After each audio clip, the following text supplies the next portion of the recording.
तुम कमा कर लाते हो तो मैं भी अपनी सूझबूझ से इस ईंट पत्थर के मकान को घर बनाती हूँ।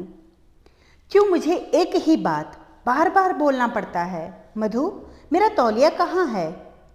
अब मैं क्या बोलूं? कितनी बार कहा है तुमसे मेरी सारी चीज़ें निकाल कर सही समय पर मुझे दे दिया करो, पर तुम हो कि सुनते ही नहीं। लगभग 55 साल के कैलाश जी अपनी पत्नी मधु जी पर बरसने लगे।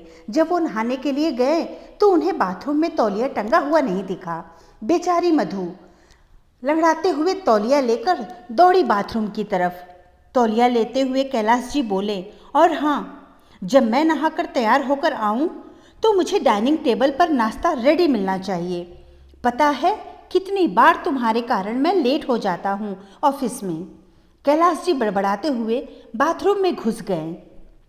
मधु जी ने भी रसोई में जाते हुए आवाज़ लगाई, सब कुछ तैयार है, आप आ जाओ, गर्मा गर्म पराठे सेक देती हूँ। मधु जी का ये हर रोज का रूटीन था। जब तक पति ऑफिस ना चले जाते तब तक चकरगिन्नी बनी रहती थी। उनकी सास ने हमेशा उन पर दबाव बनाया कि पति की सेवा ही स्त्री का धर्म है। जब मधु जी शादी करके इस घर में आई तो जैसे इस घर वालों को एक नौकरानी मिल गई थी। हमेशा ही ननद, देवर, सास, ससुर और पति की सेवा ही अपना धर्म बना लिया था मधु जी ने। लेकिन पति कैलाश जी को तनिक भी कद्र नहीं थी अपनी पत्नी की। सुबह शाम जब भी वो खाना खाने बैठते तो 10 चक्कर कटवाते थे मधु जी के, जबकि उन्हें अच्छे से पता था कि मधु जी के एक पैर की एक नस ब्लॉक है। वो सही से चल भी नहीं पाती थी, लेकिन फिर भी अपने पति की भाग भाग कर सभी ज़रूरतें पूरी करती थी। तभी मधु जी का बेटा प्रवीण ऑफिस के लिए तैयार होते हुए कमरे से ही अपनी पत्नी को आवाज़ लगाया, चंचल, जरा मेरा कॉर्नफ्लेक्स बना देना। मधु जी ने बहू चंचल की तरफ देखा जो सबके लंच पैक कर रही थी, लेकिन उसने प्रवीण की बात को अनसुना कर दिया। जब बहू ने अनसुना कर दिया तो मधु जी बोली, चंचल बेटा, प्रवीण तुम्हें बुला रहा है। देखो, मैंने और काम का बोझ तुम पे नहीं डाला। प्रवीण तुम्हारा पति है, कम से कम उसका तो छोटा मोटा काम कर दिया करो। मम्मी जी, मैंने दूध और कॉर्नफ्लेक्स टेबल पर रख दिया है। वो छोटे बच्चे नहीं हैं जो मैं उन्हें बाउल में डालकर भी दूँ। और हाँ मम्मी जी, अगर मैं ऐसे छोटी छोटी ज़रूरतों के लिए प्रवीण के पीछे भागती रही तो ऑफिस के लिए मुझे देर हो जाएगी।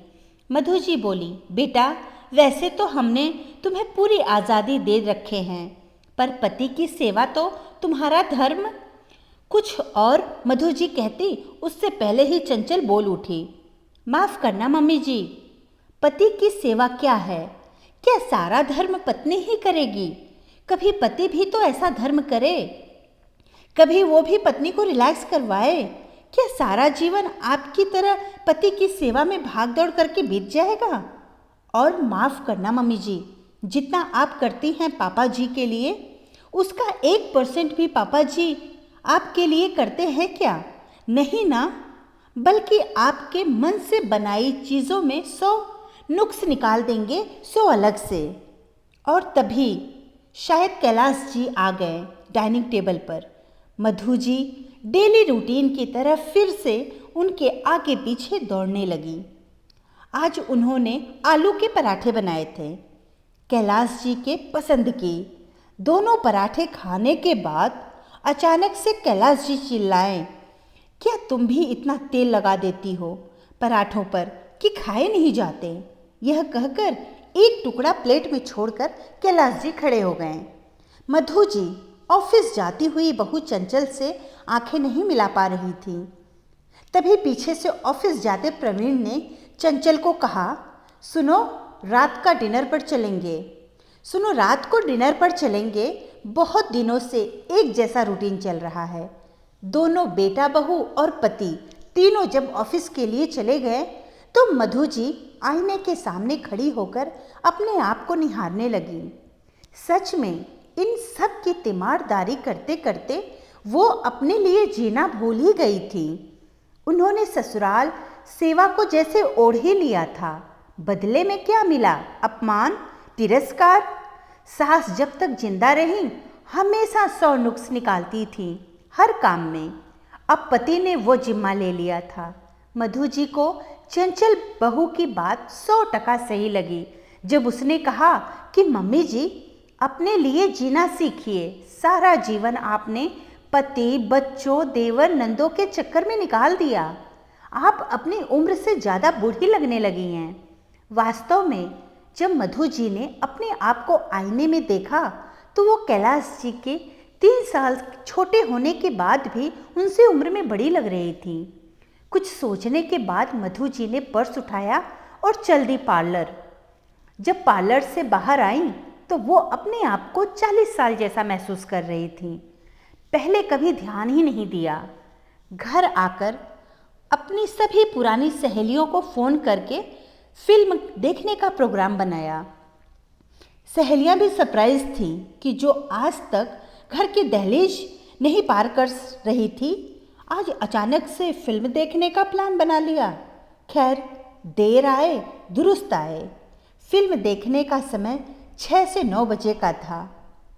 5:30 पर जब कैलाश जी घर पहुँचे तो चाय की प्याली मेज़ पर ना पाकर आग बबूला हो गए और जोर से चिल्लाए, मेरी चाय कहाँ है?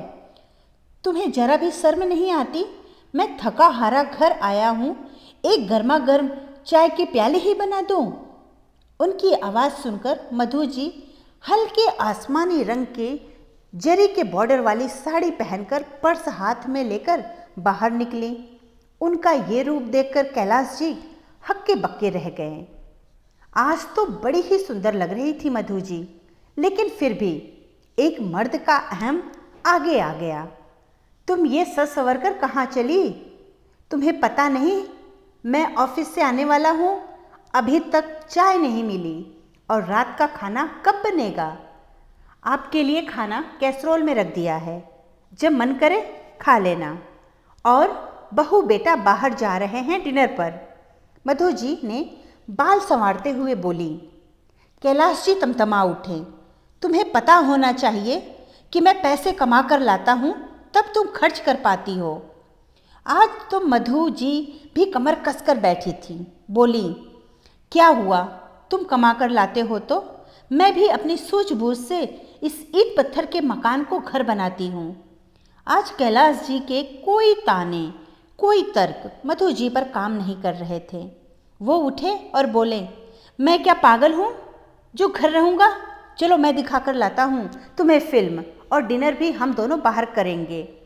मधु जी आज पहली बार पति के साथ डिनर डेट पर जा रही थी और मन ही मन बहू चंचल को धन्यवाद दे रही थी। उनकी बहू ने उन्हें आत्मसम्मान से जीना सिखा दिया था। धन्यवाद दोस्तों। कहानी अच्छी लगी तो लाइक और सब्सक्राइब जरूर करिएगा और दोस्तों को शेयर भी जरूर करें।